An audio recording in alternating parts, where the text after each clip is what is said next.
ದಾರಿ ತಪ್ತಾ ಇದ್ದಾವೆ. ಇವರು ನಿಜಕ್ಕೂ ಈ ತನಿಖೆಯಿಂದ ಯಾರಿಗೆ ಶಿಕ್ಷೆ ಆಗಬೇಕು, ನಾನು ಡೇ ಒನ್ನಿಂದ ಹೇಳಿದ್ದೇನೆ, ತಪ್ಪು ಯಾರೇ ಮಾಡಿದ್ರು ಶಿಕ್ಷೆ ಅನುಭವಿಸ್ತಾರೆ. ಆದರೆ ಇಲ್ಲಿ ನಡೀತಿರ್ತಕ್ಕಂಥ ಒಂದು ವಾತಾವರಣ ನೋಡಿದ್ರೆ ಇವರಿಗೆ ಯಾರಿಗೂ ಶಿಕ್ಷೆ ಕೊಡಿಸಬೇಕಾಗಿಲ್ಲ, ಪ್ರಚಾರ ಬೇಕು. ಅದಕ್ಕೋಸ್ಕರವಾಗಿ ಇದು ನಡೀತಾ ಇರ್ತಕ್ಕಂಥದ್ದು. ಇಷ್ಟು ದಿವಸಗಳಾಯಿತು, 15 ದಿವಸದಿಂದ ಏನು ಇವರ ಸಾಧನೆ ತನಿಖೆಯಲ್ಲಿ ಯಾವ ಸಾಧನೆ ಮಾಡ್ಕೊಂಡಿದ್ದಾರೆ ಅದೆಲ್ಲ ಮುಂದೆ ಅಲ್ಲಿ ಮಾತಾಡ್ತೀನಿ. ಮೇಲೆ ನಿಮ್ಮಿಂದ ಫ್ರೀ ಅಲ್ಲ, ನೀವು ಒಂದು ಗಂಭೀರ ಆರೋಪ ಮಾಡಿದ್ರೆ ಬೇರೆ ಕೃಷ್ಣ ಬೈರೇಗೌಡರು ಒಬ್ಬರು ಎಂಡ್ರಾಗವ್ರೆ. ಕೃಷ್ಣ ಬೈರೇಗೌಡರು ಮಂಡ್ಯಲ್ಲಿ, ಅಲ್ಲಿಂದ ರಾಮಲಿಂಗ ರೆಡ್ಡಿ ಅವರು, ಸುಧಾಕರ್ ಅವರು ಎಲ್ಲ ಒಕ್ಕಲಿಗ ಸಮಾಜದ ಮಂತ್ರಿಗಳೇ ಸೇರಿದ್ದಾರಲ್ವೇ. ಹಿಂದೇನು ಇದೇ ರೀತಿ ನಾನು ಈ ಭ್ರಷ್ಟಾಚಾರದ ವಿರುದ್ಧ ಹೋರಾಟ ಮಾಡಕ್ಕೆ ಹೋದಾಗ ಆಗ ನಮ್ಮ ಈಗಿನ ಸ್ನೇಹಿತರು ಬಿಜೆಪಿ ಸರ್ಕಾರ ಇತ್ತಲ್ಲ, ಆಗಲೂ ಬರೀ ವಕೀಲರನ್ನೇ ಬಿಟ್ಟು ನನ್ನ ಮೇಲೆ ಅಟ್ಯಾಕ್ ಮಾಡೋದು.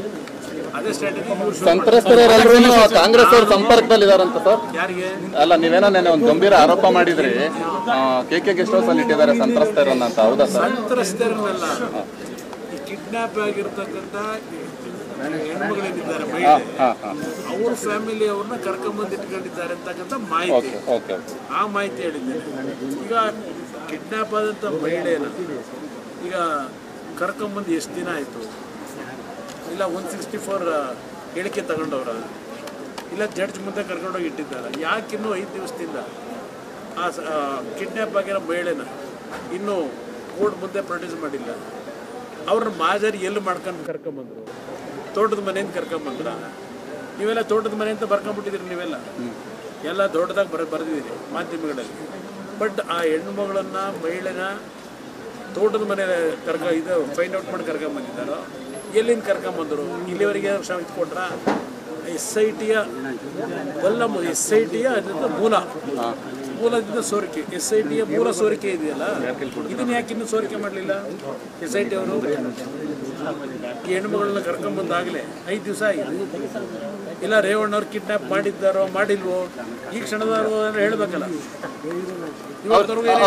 ರೇವಣ್ಣವ್ರ ಮೇಲೆ ಇರ್ತಕ್ಕಂಥ ಅಪಂದ ಏನೀಗ? ಅದೇ ತಾನೇ ಈಗ ಕಿಡ್ನಾಪ್. 5 ದಿವಸ ಆಯ್ತಲ್ಲ ಹೆಣ್ಮಗಳು ಕರ್ಕೊಂಬಂದು, ಇನ್ನೂ ಯಾತಿಗೆ ಸತ್ಯ ಹೊರಗೆ ತಂದು ಕೋರ್ಟ್ ಮುಂದೆ ಇಡ್ತಾ ಇಲ್ಲ. ಸೋಮವಾರದವರೆಗೂ ನಮಗೆ ಇನ್ನೂ ಅಬ್ಜೆಕ್ಷನ್ ಹಾಕಕ್ಕೆ ಟೈಮ್ ಬೇಕಂತಲ್ಲ.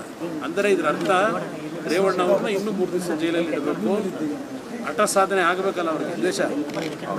ಇದು ನಡೀತೀವಿ, ಇದಷ್ಟೇ ಇವ್ರಿಗೆ ಬೇಕಾಗಿರೋದು. ಸತ್ಯಾಂಶಗಳು ಹೊರಗೆ ಬರೋದಾಗಲಿ, ಯಾರಿಗೆ ಇದರಲ್ಲಿರ್ತಕ್ಕಂಥ ವ್ಯಕ್ತಿಗೆ ಶಿಕ್ಷೆ ಆಗಬೇಕು ಇವ್ರಿಗೆ ಬೇಕಿಲ್ಲ. ಬಹುಶಃ ಜೂನ್ 4ನೇ ತಾರೀಕು ಆದಮೇಲೆ ಈ ಸಬ್ಜೆಕ್ಟ್ ಸತ್ಯ ಹೋಗುತ್ತೆ ಅನ್ನೋ ಮುಂದಿನ ಬಹಳ ಇಶ್ಯೂ ಇದೆ.